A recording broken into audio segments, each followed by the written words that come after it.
आप बताइए कौन है जो इनसे कुछ क्वेश्चंस पूछना चाहते हैं। मेरा क्वेश्चन ये है कि जब आपका लाइफ का एक स्ट्रगलिंग फेज था तो उस टाइम पे आपको गिव अप करने का फीलिंग आया होगा, तो उस फीलिंग को हमें कैसे टैकल करना है या फिर आपने कैसे टैकल किया? देखो, जब आपका वाई बहुत क्लियर होता है ना, तो आप गिव अप कभी भी नहीं करते। कोई भी चीज क्यों करना है, ये सबसे इंपॉर्टेंट रोल प्ले करता है। There is a book by Simon Sinek called learn your why, कि आप कोई भी काम क्यों कर रहे हैं, है ना।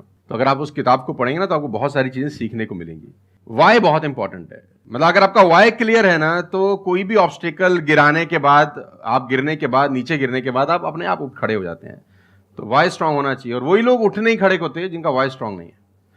मैं एग्जांपल देके समझाता हूं आपको। अब फॉर एन एग्जांपल मैं आपको वुडन स्ट्रोक दूं, 2 फुट जिसका विड्थ हो और 30 फीट जिसका लेंथ हो, और आपको बोलूं मैं यहां से वहां आपको ट्रेवल करना है उसके ऊपर चल के, और मैं आपको 10,000 रुपये दूंगा, तो आप चल लेंगे बहुत आराम से।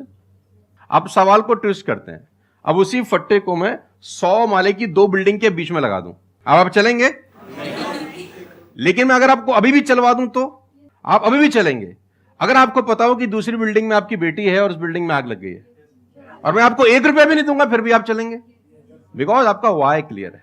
जब जब आपका वाई क्लियर होता है ना, तो कोई भी ऑब्स्टिकल, कोई भी गिरावट आपको कभी रोक नहीं सकती। लेकिन जब वाई क्लियर नहीं होता, तो छोटी सी छोटी ऑब्स्टिकल भी आपको वापस ले जाती है जहां से आपने जर्नी स्टार्ट किया होता है। वाई इंपॉर्टेंट है।